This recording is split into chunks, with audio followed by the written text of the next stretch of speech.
প্রথমেই সবাইকে প্রণাম এবং শুভেচ্ছা, এবং সবথেকে আন্তরিকভাবে শুভেচ্ছা আমাদের ক্যাম্পেইন কলিংয়ের পরিচালন সমিতিকে, যে এরকম একটা ইতিহাস সমৃদ্ধ তথ্য পরিবেশন করার জন্য আমাকে অনুরোধ করার জন্যে। এবং আমি আরও ধন্যবাদ জানাবো যে শ্রী সৌগত বসু, যার এই ইতিহাস সমৃদ্ধ প্রতিবেদন আমি পড়েছি, বাঙালির ভাষা আন্দোলনের ইতিকথা, তাকেও, এবং তার থেকে আমি অত্যন্ত সমৃদ্ধ হয়েছি। এই ভাষা দিবস, আন্তর্জাতিক ভাষা দিবস, এটার প্রস্তাব বাংলাদেশের দিক থেকে আসে 1990 সালের 17ই নভেম্বর, এবং এই সময় বাংলাদেশের আনা প্রস্তাবে ইউনেস্কোর এটাতে 30তম সাধারণ সভায় এটা প্রতিষ্ঠিত হয় এবং তারা এটা মেনে নেয়, এবং তারপর থেকে 2000 সাল থেকে সারা পৃথিবী জুড়ে আন্তর্জাতিক মাতৃভাষা দিবস পালিত হয়। এর পেছনে কিন্তু অনেক ইতিহাস আছে, সেটা পাকিস্তানের অন্তর্দ্বন্দ্বের ইতিহাস। সেই প্রসঙ্গে আমি প্রত্যেকটাই সত্য ইতিহাস বিধৃত করব, শ্রোতারাই বুঝে নেবেন যে কিভাবে এই ভাষা আন্দোলন উঠে এসেছিল। পাকিস্তানের অধিকাংশ মুসলিম কিন্তু, মানে পূর্ব পাকিস্তানের, এই ভাষা আন্দোলনের সঙ্গে ছিল না। বাংলা ভাষা আন্দোলনের জন্য তারা কিন্তু উর্দুর পক্ষেই ছিল, এবং তারপরে এই বাংলা ভাষাটা তাদের নিতে বাধ্য হয়েছিল কেন, সেটা আমি পরবর্তী ক্ষেত্রে বলছি।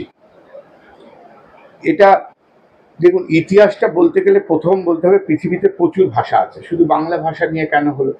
সব থেকে বৃহৎ, সব থেকে বেশি যে ভাষায় কথা বলা হয় সেটা মান্দারিন ভাষা, যেটা চীনের ওই সব জায়গাতে চলে। 94 কোটি লোক বলে। বাংলা হচ্ছে ষষ্ঠ, 28 কোটি লোক মানুষ বাংলা ভাষায় কথা বলে। তো হঠাৎ করে এই ভাষা আন্দোলনটা হলো কেন? এর প্রেক্ষাপট যদি আমাদের ভাবতে হয়, তাহলে কিন্তু বহু আগে ফিরে যেতে হবে, মানে আমাদের পরাধীন ভারতবর্ষে। এই পরাধীন ভারতবর্ষে তখন 11টা প্রাদেশিক সরকার চলতো, প্রভিন্স বলতো। যেমন আপনার বেঙ্গল একটা প্রভিন্স ছিল, ওড়িশা একটা প্রভিন্স ছিল, বিহার প্রভিন্স ছিল, সেন্ট্রাল প্রভিন্স ছিল, যেটা উত্তরবঙ্গ, মানে উত্তরপ্রদেশ যেটা হচ্ছে এখন, হ্যাঁ সেরকম। আপনার সিন্ধ ছিল, বালুচিস্তান ছিল, আরো কিছু দেশীয় রাজ্য ছিল, আর কিছু কেন্দ্রশাসিত অঞ্চল ছিল। এরা কিন্তু নির্বাচিত হয়ে সরকার গঠন করত। এই নির্বাচিত সরকারের মধ্যে তাদের হাতে কিন্তু সমস্ত ক্ষমতা ছিল। এখন যেমন কেন্দ্রের হাতে যে ক্ষমতা আছে তার থেকেও বেশি ছিল। এদের হাতে পুলিশ ছিল, এদের হাতে শিক্ষা ছিল, ফাইন্যান্স ছিল, সমস্ত পিডব্লিউডি সমস্ত ছিল। শুধু ছিল না ডিফেন্স আর এক্সটার্নাল অ্যাফেয়ার্স, আর সমস্ত ক্ষমতাগুলোই ছিল। এবারে আমাদের ফিরে যেতে হবে 1937 সালের প্রেক্ষাপট। 1937 সালে যখন নির্বাচন হয়, সে সময়তে মুসলিম লীগ প্রত্যেকটা প্রভিন্সে মুখ থুবড়ে পড়ে। 5টা প্রভিন্সে কংগ্রেস জয়লাভ করে এবং সরকার গঠন করে। বাংলাতে কিন্তু কংগ্রেস মেজরিটি পেল, কিন্তু একদম নিরঙ্কুশ সংখ্যাগরিষ্ঠতা পায়নি। তার জন্যে তখন আরো দুটো পার্টি ছিল, একটা ফজলুল হক সাহেবের কৃষক প্রজা পার্টি, আর একটা মুসলিম লীগ, এই আপনাদের খোয়াচি নাজিমুদ্দিনের। এই ফজলুল হক কিন্তু অসাম্প্রদায়িক ব্যক্তি ছিলেন।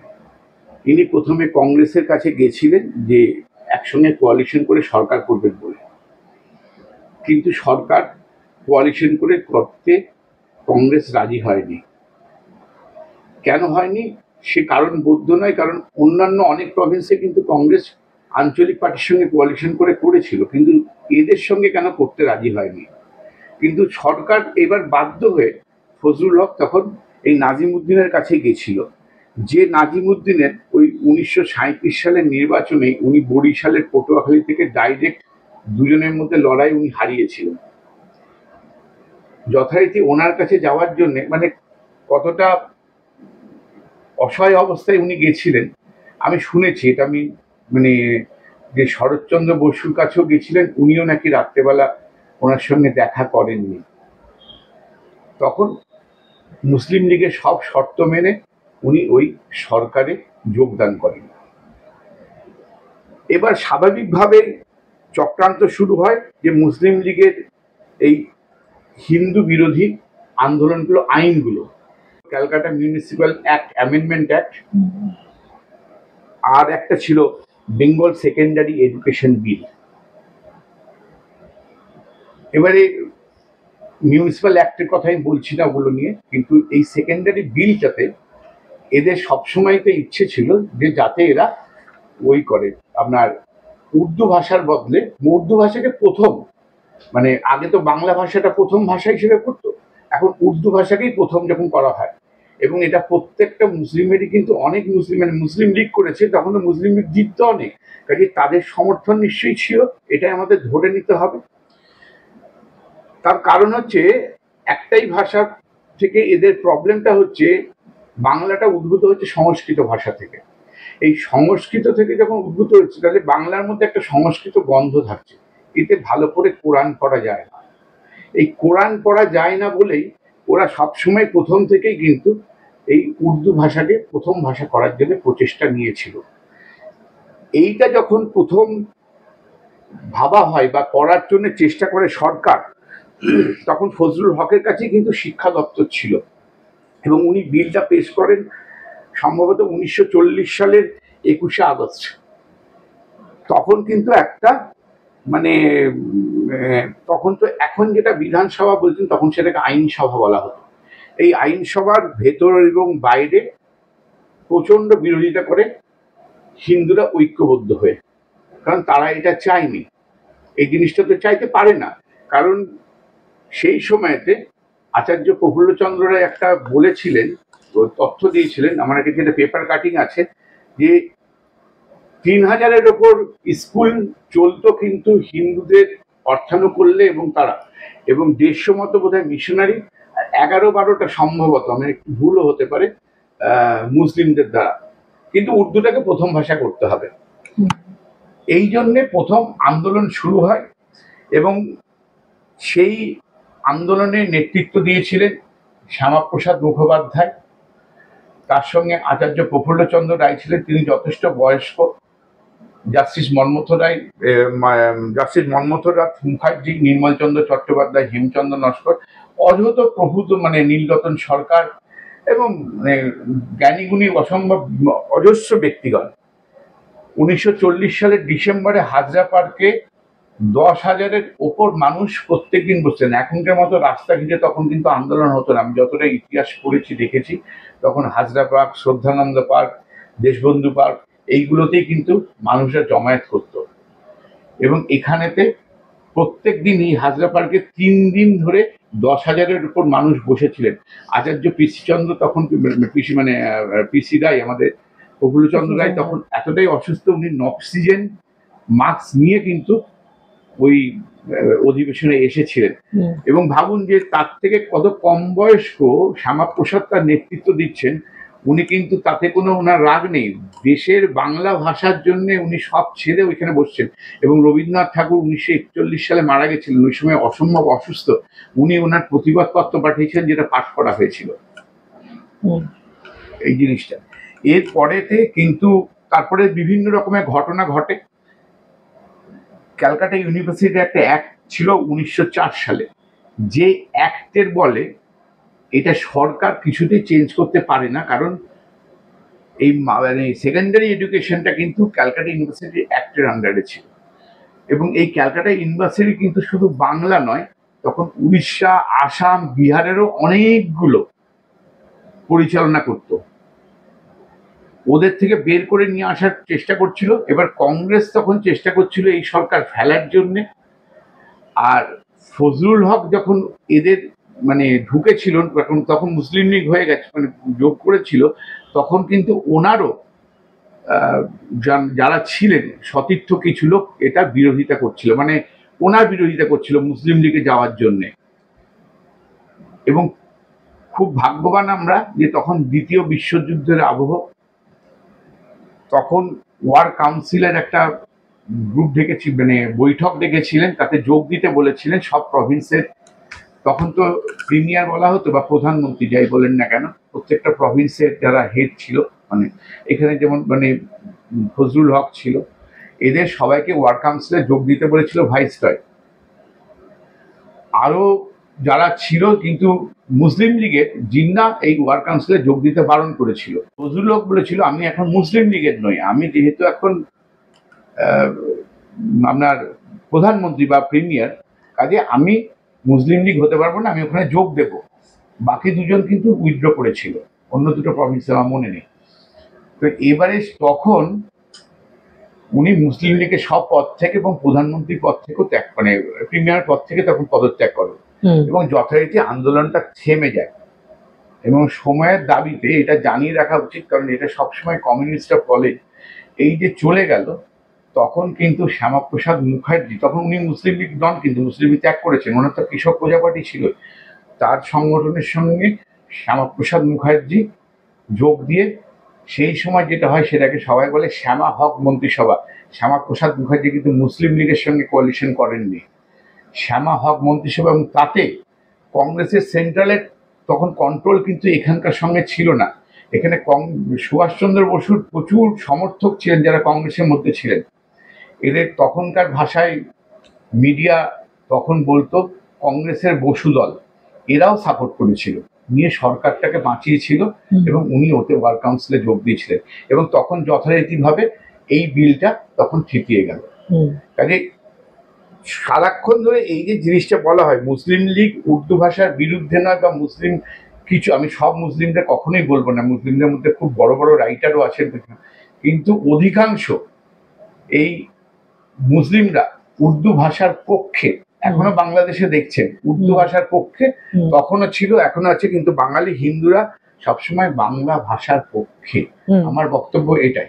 3-4 দিন আগে বাংলাদেশের যে মানে অত্যন্ত খ্যাতনামা লেখিকা তসলিমা নাসরিন, যিনি বাংলাদেশ থেকে নির্বাসিত হয়ে এখন ভারতে আছেন, তিনি তার সোশ্যাল মিডিয়া অ্যাকাউন্টে একটা স্ট্যাটাস শেয়ার করেছিলেন, যেখানে তিনি বলছিলেন যে এর আগে একটা সময় ছিল যখন বাংলাদেশে মানুষকে যখন জিজ্ঞাসা করা হতো যে কেমন আছেন, তারা বলতেন আমরা ভালো আছি। ততদিন পর্যন্ত বাংলা ভাষা এবং জাতিটা বাংলাদেশ পচন ধরেনি, তখনও সুন্দর ছিল। কিন্তু যেদিন থেকে আলহামদুলিল্লাহ ভালো আছি কথাটা বলা শুরু হলো, সেদিন থেকে ভাষা এবং জাতি দুয়েরই পচন ধরে গেছে, এখন তো আর তাকে বাঁচানোর কোনো জায়গা নেই।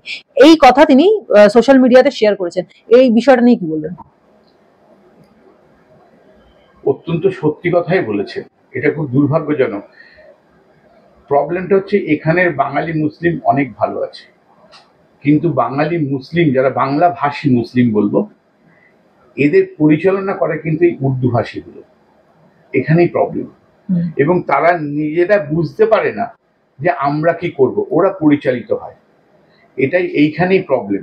তসলিমা নাসরিনকে কথাকে আমি সর্বান্তকরণে সমর্থন করছি।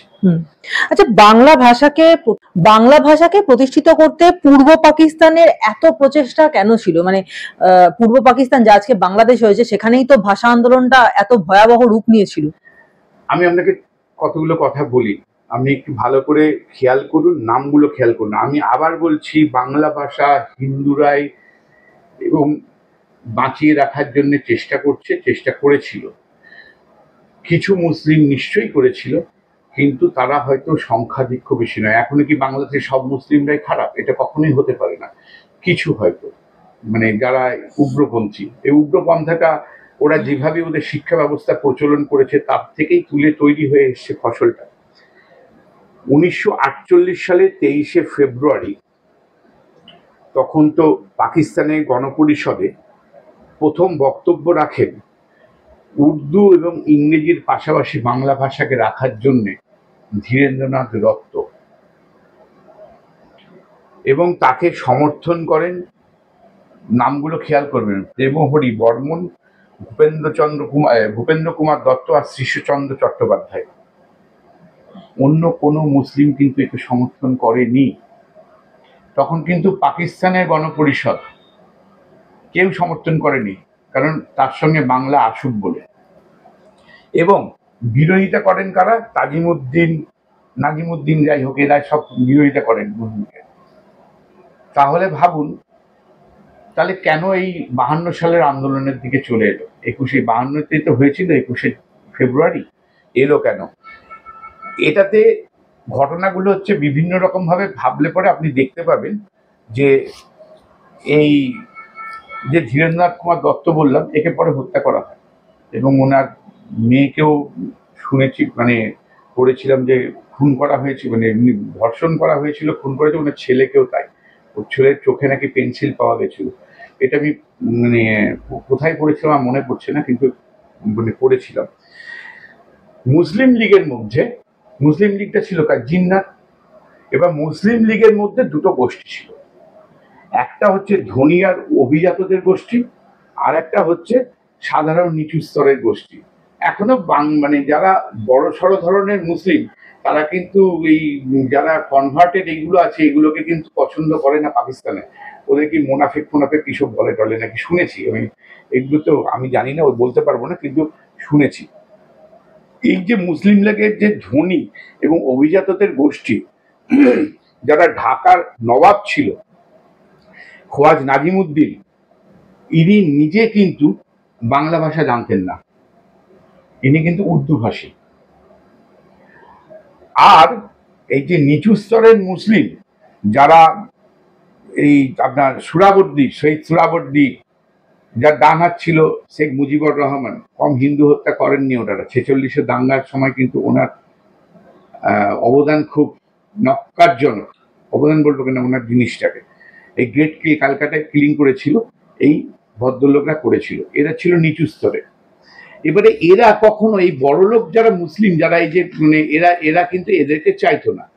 এবারে হঠাৎ করে জিন্না মরে গেল পরের বছর, 48-এ মারা গেল। তো মানে বেসিক্যালি 11ই সেপ্টেম্বর সম্ভবত জিন্না মারা গেল।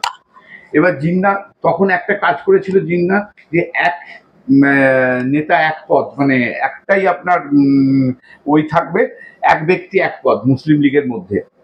তা উনি যখন পাকিস্তানের গভর্নর হয়ে গেলেন, তখন ওনার সাংগঠনিক পদটা ছেড়ে দিলেন। সেই সাংগঠনিক পদে খালেকুজ্জামান চৌধুরী একে প্রতিষ্ঠা করলেন। খালেকুজ্জামান চৌধুরী এই ইস্ট বেঙ্গলের জন্য আকরাম খানকে প্রতিষ্ঠা করেন, এবং এই আকরাম খান তখন ইস্টবেঙ্গলের সব মুসলিম লীগের যতগুলো কমিটি ছিল সব ভেঙে দিল এবং বলে দিল মুসলিম লীগ সবার জন্য নয়, সবাই এর মেম্বার হতে পারবে না, শুধু আমরা বেছে বেছে মেম্বার নেব, শুধু এই সৈয়দ সুরাবর্দীর লোকগুলোকে আটকাতে। এবারে প্রবলেমটা দাঁড়িয়ে গেল, দেখুন এত খেটে খুটে এত হত্যা টত্যা করে টোরে আমরা দখল করলাম, ভারতকে ভাগ করলাম, আর রাষ্ট্র ক্ষমতা পেলাম না। এবার তো মাথা চুল ছিটছে, রাষ্ট্র ক্ষমতা তো অলিন্দে থাকতে পারছে না, শুধু তো আমরা অতটা খেটে খুটে করলাম, এই তো সব উর্দু ভাষীগুলোই চলে গেল। তোমরা 1948-এ বাংলার ওখানের জন্য তোমরা ধীরেন্দ্রনাথ দত্তকে সাপোর্ট করনি, তখনও করনি। এবারেতে ওদের মধ্যে একটা তখন প্রবলেম শুরু হলো। তখন 1949-এ আপনার ভাসানী তখন এই আপনার অল পাকিস্তান আওয়ামী মুসলিম লীগ তৈরি করলো। কিন্তু পাকিস্তানের ওইদিকে আর আওয়ামী লীগ কোথায় থাকবে? এখন যেমন আপনার অল ইন্ডিয়া তৃণমূল কংগ্রেসের মতো। তো তখন তো বেসিক্যালি তাই। এবারে ভাসানীর ওই জিনিসে যথারীতিভাবে এখানেতে তখন যারা ছিলেন, তো এই যে এই কথাটাই, যে মুসলিম কথাটা কিন্তু 1953-তে ভাষা আন্দোলনের পরে কিন্তু গেছে। আওয়ামী লীগের মধ্যে কিন্তু মুসলিম কথাটা ছিল, এটা তারপরে কিন্তু গেছে, তখন অপশন ছিল না। এরপরেতে ভারত, এবারে দেখুন ওদের কি, ওরা তো বাংলার বিপক্ষে ছিল, উর্দু ভাষার পক্ষে ছিল। এবারেতে ব্যক্তিগত হতাশা আর ক্ষোভের ক্ষেত্র থেকে ওরা দেখলো উর্দুর আগ্রাসনের বিরুদ্ধে আমাদের বলতে হবে, না হলে পরে আমি লোক পাচ্ছি না। তো এইবার লোককে খেপিয়ে দিল যে আমাদের বাংলা ভাষা, উর্দু চলবে না, বাংলা ভাষা চাই, এই নিয়ে এবার আন্দোলনটা শুরু হলো। তাহলে সেটা কি শুধু ওপার বাংলার লোকেরাই করেছে নাকি এপার বাংলার লোকেদের? না, এপার বাংলার লোকেরা কি করে করবে? তো এদের বাংলার তো, মানে এপার বাংলার লোকেদের অত অবদান ছিল না ভাষা আন্দোলনে? না, 100% অনেক ছিল। এই ভাষা আন্দোলনের জন্য নয়, বাংলা ভাষার জন্য বলুন, আমি সেটা বলছি আপনাকে। আপনাদের যদি এপার বাংলার মানুষের যদি না থাকতো, তাহলে 1940 সালে ওই রকম মানুষগুলো উর্দুকে প্রথম ভাষা করার জন্য আন্দোলন করতো না। এটা তো একটা আন্দোলন 1940 সালে, প্রেক্ষাপট তো সেখানেই। যেমন এবারেতে তখন মানে আপনারা, এটা হচ্ছে ক্ষমতার জন্য, আমি তো ক্ষমতা পাচ্ছি না, রাষ্ট্র ক্ষমতা পাচ্ছি না, এটা পূর্ব পাকিস্তান পশ্চিম পাকিস্তানের জন্য। আরো একটা ঘটনা ঘটেছিল সেই সময়, আজকে ভারতবর্ষকে এইভাবে দেখতে পেতেন না শ্যামাপ্রসাদ মুখার্জি যদি না থাকতো। এই সময়টাতে গোটা বৃহত্তর বাংলা নিয়ে এই গ্রেট ক্যালকাটা কিলিং এর সুরাবর্দী সঙ্গে শরৎ বসু মিলে, আর সম্ভবত কিরণ শঙ্কর রায় ছিলেন, গোটা বাংলা নিয়ে ভারতকে তিনটে টুকরো করার কথা ভেবেছিল। একটা ভারতবর্ষ থাকতো, একটা পাকিস্তান থাকতো, একটা গোটা বাংলা নিয়ে থাকতো। শ্যামাপ্রসাদ মুখার্জি তো নেতা, তো আমি তাকেই বলবো, আমি আমার ভাষায় নেতা তিনজন, মানে তিনটে তার ক্যারেক্টার থাকতে পারবে। যার দূরদৃষ্টি থাকবে, যিনি নির্লোভ হবেন। দূরদৃষ্টি মানে উনি তো শ্যামাপ্রসাদ মুখার্জি বুঝেছিলেন যে এটা করে পরে সব আবার হিন্দুগুলোকে তাড়িয়ে দেবে, এই জন্য উনি এটা করতে দেননি বলে কিন্তু এই পশ্চিমবঙ্গ ভাগ হয়েছে। এবং ওনার মধ্যে এই মানে আমি তিনটে জিনিসের জন্য বললাম যে নেতা বলতে গেলে তিনটে জিনিস আমার মনে হয় যে সব থেকে বেশি বড়, তাদেরকে নেতা বলেই সবাই মানা উচিত। যার দূরদৃষ্টি থাকবে, যে যিনি বুঝতে পারবেন ভবিষ্যতে কি করতে পারে তার জন্য। শ্যামাপ্রসাদ মুখার্জির এটা যথেষ্ট পরিমাণে ছিল। যিনি নির্লোভ ছিলেন, আর যার চরিত্র ভালো থাকবে। এই তিনটে না থাকলে পরে কখনো বলা যাবে না যে তাকে নেতা বলা যাবে, কারণ তাকে ফলো করবে অনেকে। এই জিনিসটা মাথায় রাখতে হবে। তো এবারেতে যখন আন্দোলন, তখন তো বাংলা ভাষার পক্ষে করে লোককে খেপিয়ে দেওয়া হলো। খেপিয়ে দিয়ে 1952 সালে মানে 21শে ফেব্রুয়ারি এই আন্দোলনটা বৃহত্তম আকার নিল। তখন ঢাকাতে গুলি চালায় পুলিশ, এবং তখন আমরা রফিক, জব্বর, সালাম আর বোধহয় বরকত, এরা গুলি খেয়ে মারা যায়। এবং তাকেই স্মরণ করে রাখার জন্য এই ভাষা আন্দোলনের কথাটা বলা হয়। যদি তখন পাকিস্তান যদি তখন বাংলা ভাষা বা এইগুলোকে ক্ষমতা দিয়ে দিত, তাহলে আজকে আর বাংলা ভাষার জন্য পূর্ব পাকিস্তানে কোনো আন্দোলন হতো না। তখন মানেনি বলেই এই আন্দোলনটা করতে হয়েছে। এবারে আপনি যেটা বললেন, এটা খুব দুঃখজনক যে এখানকার লোকেরা বাংলা ভাষার জন্য আন্দোলন করেছে। একটা তো আপনাকে 1940 সালের একটা আমি ঘটনা বললাম, যে ঘটনাটা ফজলুল হকের জিনিসটা নিয়ে বললাম, এটা তো একটা আন্দোলনই বলবেন আপনি। দ্বিতীয় আন্দোলন স্বাধীনতা উত্তর, কংগ্রেস গভর্নমেন্টের এগেনস্টে, যেটা মানভূমের আন্দোলন হয়েছিল 1948 থেকে 1956 এর মধ্যে। তখন বিহারের মধ্যে কিন্তু বড় বিহারের এদিকে তো বাংলাভাষীরা অনেক ছিল, তাদের মধ্যে চাপিয়ে দেওয়া হয়েছিল যে হিন্দিকে প্রথম ভাষা করতে হবে, হিন্দি ভাষা। এই নিয়ে আন্দোলন হয়। এই আন্দোলনে কোনো রক্তক্ষয় ঘটেনি। প্রচুর বিভিন্ন রকমের আপনার হাল জোয়াল আন্দোলন, লোকসভা সংঘ গঠন হয়, এবং তার জন্যে আমরা পুরুলিয়া রাজ্যটা পেয়েছি। এই পুরুলিয়া রাজ্যটা কিন্তু পরে ভেঙে বাংলার মধ্যে এসছে। আরো কিছু জায়গা আসতো, তখন টাটার যে চেয়ারম্যান ছিল তার অনুরোধে 3টে থানাকে বিধানচন্দ্র রায় ছেড়ে দেয়, নাহলে আরো ভালো। এটাও একটা আন্দোলন ছিল, রক্তক্ষয় হয়নি। কিন্তু সব থেকে বড় আন্দোলন যেটা হয়েছিল, যে জিনিসটা পৃথিবীতে একটা চিহ্নিত হয়ে থাকার কথা কিন্তু এগুলো প্রচার করা হয়নি, এটা হচ্ছে শিলচরের আন্দোলন। শিলচরের কাছাড় উপত্যকায় যে আন্দোলন হয়েছিল 1960-61 সালে, এটা কিন্তু একটা বিশাল বড় আন্দোলন। এখানে 11 জন বাঙালির প্রাণ যায় বাংলা ভাষার জন্য। এখানেও সেই কংগ্রেস গভর্নমেন্টের অবদান ছিল। বাংলাদেশের লাগোয়া যেটা শ্রীহট্ট জেলা, যেটা সিলেট, এখানে তো হিন্দু প্রধান ছিল। এই সিলেট জেলাটাকে 1946 সালে যখন ক্যাবিনেট মিশন আসে, তখন গোপীনাথ বরদলৈ যখন কংগ্রেসের তখন প্রধান ছিলেন, ওখানে সর্বোচ্চ ছিলেন আসাম প্রদেশে, উনি এটাকে নিতে চাননি বাঙালি প্রধান বলে, হিন্দু প্রধান নয়, বাঙালি প্রধান বলে নিতে চাননি। এবং সেই সময়তে তখন ওখানে একটা ভোটাভুটি হয় এই শিলচর, কারণ সিলেটে তখন প্রচুর হিন্দু বেশি ছিল, এবং সেখানেতে এই ভাষা নিয়ে তখন প্রচুর প্রচার করে।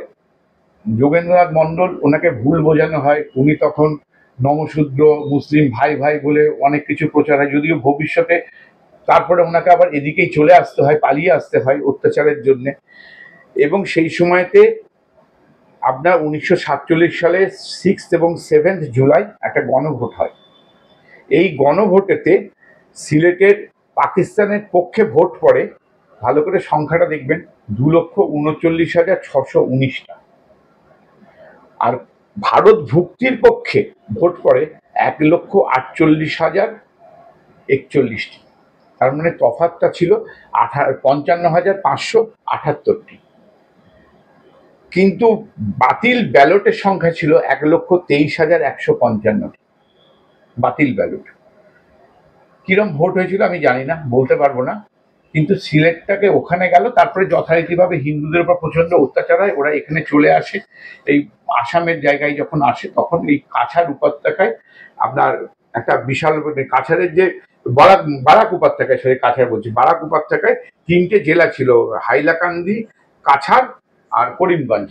এই 3টে জেলাতে সেখানে আবার তখন বিমলা প্রসাদ চালিয়া ছিল অসমিয়া ভাষাকে প্রথম ভাষা করতে হবে বলেছিল। তখন এখানে প্রচুর বাংলাভাষী, এরা সেটা মানেনি, এটা নিয়ে আন্দোলন হলো। এবং আন্দোলন হওয়ার পরে, এবং তখন সব থেকে দুর্ভাগ্যজনক, মইনুল হক চৌধুরী তখন আসামের ওই চালিয়া সরকারেরই কৃষিমন্ত্রী ছিলেন। উনি ওখানে মুসলিমদের নিয়ে মিছিল বার করলেন, বাংলাতে স্লোগান দিচ্ছে আল্লাহু আকবর, 40 সংখ্যা জিন্দাবাদ, অসমিয়ায় প্রথম ভাষা হবে। এই লোকটাই করেছিল, যে লোকটা জিন্নাকে বলেছিল আমি রূপর থালাক করে আসামকে তোমাকে দিয়ে দেব, এই মইনুল হক চৌধুরী। তারপরে তো সেখানে প্রচুর আন্দোলন হয়, সংকল্প দিবস হয়, এবং একটা বিশাল গণ আন্দোলন গড়ে ওঠে। তখন কিন্তু আসাম মানে কিন্তু আপনি এরকম ভাবেন, তখন কিন্তু মিজোরাম, মণিপুর সমস্তগুলো কিন্তু, মানে আপনার অরুণাচল প্রদেশ সবই কিন্তু আসামের মধ্যে ছিল। এবং তারপরেতে 19শে মে হরতালের দিন শিলচর রেলওয়ে স্টেশনে আসাম রাইফেলস তখন কতগুলো সত্যাগ্রহীকে নিয়ে যাচ্ছিল। তখন যারা ওখানে বসেছিলেন সত্যাগ্রহ করতে, তখন তারা হই হই করে এবং তখন গুলি চালানো হয়। গুলি চালানোতে কানাইলাল নিয়োগী, তারপরে চণ্ডীচরণ সূত্রধর, হিতেন বিশ্বাস, এরকম অনেকেই মারা যান। সব থেকে যেটা হাইট হচ্ছে, প্রথম যে জিনিসটা সব থেকে আমাদের জানা দরকার, কমলা ভট্টাচার্য একটা 16 বছরের মেয়ে, পৃথিবীর ইতিহাসে প্রথম মহিলা ভাষা শহীদ। কমলা ভট্টাচার্য, জানতেন নামটা? উনি কিন্তু প্রথম মারা যান, কমলা ভট্টাচার্য। এবং আরো অজস্র মানে বই করা হয়েছিল, তারাও পরে হয়তো মারা যায়। মানে এটা জানেন না, এটা হচ্ছে দুর্ভাগ্যজনক। কারণ ওই আমার ভাইয়ের রক্তে রাঙানো 21শে ফেব্রুয়ারি আমি কি ভুলিতে পারি, এরকম ভাবে গান তৈরি হয়। কিন্তু কমলা ভট্টাচার্যকে নিয়ে তো কেউ গান তৈরি করেন যে আমার বোনের রক্তে রাঙানো 19শে মে, বাংলা আমার প্রাণের মাঝে, ভুলবো তাকে কি করে, এরকম যদি কোনো গান রচনা হতো তাহলে কমলা ভট্টাচার্যের নামটা তাহলে স্মৃতির মধ্যে থাকতো। এটা তৈরি হয়নি, এটা আমাদের বাঙালিদের দুর্ভাগ্য। কিন্তু এইটা একটা আন্দোলন তৈরি হয়েছিল যেখানেতে জিনিসটা করা হয়েছে। আপনি আমাকে কতগুলো প্রশ্ন বলুন তো, আপনি এই যে মানে দুদিকের ভাষা নিয়ে আপনি বলছেন যে জিনিসটা, দেখুন সংস্কৃত থেকে এসছে, তার রিচ আছে, মানে তারা কিন্তু প্রত্যেকটা জিনিসের ভাষা তৈরি করতে পারে। ধরুন যখন দূরদর্শন, টেলিভিশন, তার একটা প্রতিশব্দ আমরা বাংলায় তৈরি করতে পেরেছি, সংস্কৃত থেকে এসছে। আমরা দূরভাষ, টেলিফোনটাকে করতে পেরেছি যখন সংস্কৃত ভাষা উঠে, তখন তো টেলিফোন ছিল না। বা আমরা এখনকার মোবাইলকে মুঠোফোন বলছি, এটা আমরা প্রতিশব্দ তৈরি করতে পারি কারণ বাংলা ভাষার রিচ। আমাদের তো অন্য ভাষা থেকে আমরা এখন দেখছি প্রত্যেকটা ভাষার, মানে এখনকার শিশু পাঠ্য বইয়েতেও শুনেছি যে গোসল, নানা, নানি, তারপরে আপনার আম্মা, আব্বু, এটা কি রামধনুকে নাকি রংধনু, এইরকম ধরনের ভাষার। আমার যদি নিজস্ব ভাষা না থাকে তার প্রতিশব্দ আমি নিশ্চয়ই করব। আমি আলু শব্দটা, আলুটা এসছে পর্তুগিজ থেকে, বাট্টাকু থেকে, এটা আলু এসছে, এটা বাংলা, নিশ্চয়ই এটা নিতে হবে। কিন্তু যার আমাদের আছে সেইটাকে নিয়ে আসলে এটা সেই ভাষাটাকে আমার যদি নিয়ে এসে লোকেদের মননে ঢুকিয়ে দেওয়া হয় শিশু পাঠ্যের মধ্যে, আমি এই জিনিসটাকে সমর্থন করতে পারবো না। এটা আমাদের বাংলার প্রতি আগ্রাসন চলছে, এবং এটাকে আপনি বাংলার মানে মানে ভাষাকে কি বলবেন, এটাকে অধিগ্রহণ বলবেন না আগ্রাসন? তাহলে কি বলবেন যে পশ্চিমবঙ্গের বাংলা ভাষা আর বাংলাদেশের বাংলা ভাষা এই দুটোর মধ্যে আকাশ পাতাল তফাৎ আছে? বাংলাদেশের বাংলা ভাষা আমাদের বাংলা ভাষার মধ্যে অজস্র তফাৎ আছে। ওরা ইচ্ছাকৃতভাবে আরবি ভাষা, ফার্সি ভাষা, উর্দু ভাষা ওকে ঢোকাচ্ছে। তার মানে তসলিমা নাসরিন যেটা বলছেন যে কিছু দশক মানে এক দশক বা দেড় দশক আগে যে বাংলা ভাষাটা বাংলাদেশে ইউজ করা হতো সেটা সাধারণ বাঙালির ভাষা ছিল। এখন যেটা ইউজ করা হচ্ছে, যেমন আসসালাম আলাইকুম, কেমন আছেন, আলহামদুলিল্লাহ আমি খুব ভালো আছি, এই যে কথাগুলো এখন ইউজ করা হচ্ছে, তার মানে এটাকে জোর করে বাংলা ভাষার উর্দুকরণ করা হচ্ছে। একদমই তাই, একদমই তাই। আপনি আমাকে, আমাদের এখানে মুখ্যমন্ত্রী তো অনেকবার বলেছেন আমরা বাঙালি, ওরাও বাঙালি, আমরা বাংলায় ভাষায় কথা বলি, ওরা বাঙালি। ওদের শব্দের মধ্যে প্রায় 30% ওপর আপনার উর্দু ভাষা থেকে মানে উর্দু আরবি এসব ঢুকে গেছে। এবং এই রংধনু ব্যাপারটা তো আমাদের এখানকারই বইতে করা হয়েছে, মুখ্যমন্ত্রী করেছেন। মুখ্যমন্ত্রীরা করছেন, কি করে করছেন আমি তো এটাই বুঝতে পারছি না। তাহলে এখানকার বাঙালিদের বাংলা ভুলিয়ে দেওয়ার চেষ্টা হচ্ছে নাকি? 100% করে দিচ্ছে। আপনি আমাকে একটা জিনিস বলুন তো, আপনাকে আমি ভালো করে বলছি, একজন ইংল্যান্ডের লোক সে কি ভাষায় কথা বলে আপনি বলুন? ইংলিশে কথা বলেন। একজন আমেরিকান কি ভাষায় কথা বলে? ইংলিশে। একজন অস্ট্রেলিয়ান ইংলিশ। এরকম প্রচুর ইংলিশে কথা বলেন, ঠিক আছে, কিন্তু একজন আমেরিকান নিজেকে আমেরিকানই বলে, একজন অস্ট্রেলিয়ান নিজেকে অস্ট্রেলিয়ানই বলে, একজন সে ব্রিটিশ বলে নিজেকে। তো আমি বাংলায় কথা বলি, আমি নিজেকে বাঙালি বলবো, ওরা নিজেকে বাংলাদেশি বলুক, দুটোর মধ্যে তফাৎ থাকতে হবে। আপনাকে আমি 3টে উদাহরণ দিচ্ছি। আপনার 2017 সালে এটা নিউ ইয়র্কের টাইমস স্কোয়ারে একটা আত্মঘাতী হামলা হয়, যে বাংলাদেশি ছেলেটি মারা যায়, তার নাম আকায়েদুল্লাহ।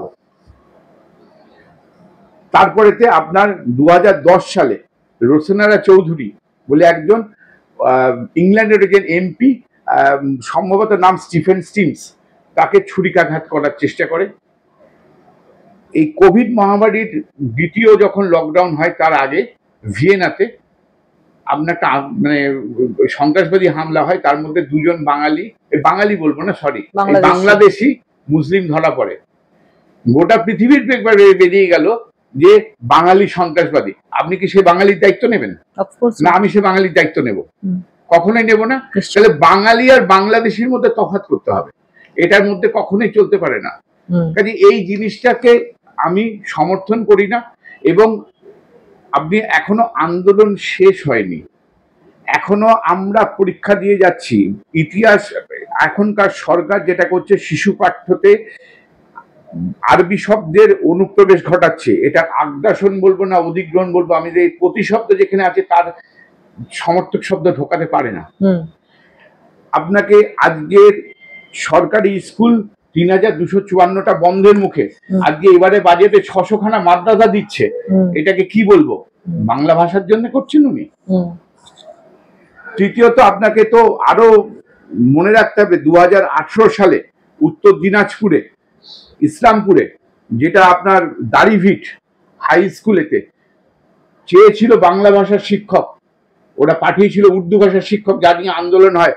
তাতে আপনার রাজেশ সরকার আর তাপস বর্মন, একটা 18-19 বছরের ছেলেগুলো যে মারা গেল, সেটা কিসের জন্যে? সেটা হিন্দু ছেলে মারা গেছিল বলে। তাহলে আমি এটাকে তো বলবো, এখানকার সরকার যেটা করছে এটাও কিন্তু এই আন্দোলনটা যে করেছিল, এটাও তো বাংলা ভাষা রক্ষার জন্যই আন্দোলন। কাজে বাঙালিদের এই আন্দোলন করছে, এবং হিন্দু বাঙালিরা করছে, ভালোবাসে। সৈয়দ মুস্তফা আলীর নখের যোগ্য আমি নই, আমি নিশ্চয়ই তাদের কথা বলবো, যারা যারা ভালো ভালো রচনা করেন মানে তারা নিশ্চয়ই ভালো। কিন্তু আগ্রাসন, এই উর্দুর আগ্রাসন, আরবির আগ্রাসন তাদের কমাতে হবে, না হলে পরে বাঙালির পক্ষে কিন্তু খুব ধরনীয় খারাপ দিন আসছে। আজকে আমরা এই যে মুজিবুর রহমানের ঘর ওখানে ভেঙে দিচ্ছে বাংলাদেশে, কিন্তু এখনো পর্যন্ত আপনি দেখবেন যে ওই বেকার হোস্টেলে, হ্যাঁ, 24 নম্বর ঘরটা বঙ্গবন্ধু স্মৃতি কক্ষ বলে এখনো সংরক্ষিত আছে, নাই মানে 1998 সাল থেকে আমরা সংরক্ষণ করে রেখেছি ইতিহাসটাকে। ওরা তো সেটাও রাখতে জানে না। তো ওদের হাতে বাংলা ভাষা থেকে এখনো যেটা হচ্ছে, ওরা দেখবেন বারবার উর্দু ভাষাকে চাইছে। তো নিশ্চয়ই ওরা বাংলা ভাষার জন্য আন্দোলন করেনি, বা মেজরিটি তাই করছে না। আমাদের সেটাই মানতে হবে। বা যারা বাংলা ভাষার পক্ষে তারা লুকিয়ে গেছে, আর তারা কিছু পারছে না করতে। তাহলে বাংলা ভাষাকে রক্ষা করতে গেলে বাংলা ভাষা হিন্দুদের ভাষা, যারা সেটা মানতে পারবে, এবং আমরা বাঙালি, ওরা বাংলাদেশি, এই জিনিসটা তফাৎটা মানুষকে জানতেই হবে। এখনকার সরকার ভোটের জন্যে নক্কারজনকভাবে তোষণ জিনিস করছেন, যেটা আমি মানতে পারছি না। আমাদের বাংলা ভাষার যা হিতগৌরব ছিল সেটাই ফিরিয়ে দিতে হবে, এবং এখানে কোনো উর্দু আরবির আগ্রাসন চলবে না। এখানকার দুর্ভাগ্য মুসলিম সমাজে প্রচুর ভালো মুসলিম আছে যারা এই উর্দু ভাষী মুসলিমদের পক্ষে মানে তারাই ওদের পরিচালন করে। এটা খুব দুর্ভাগ্যজনক।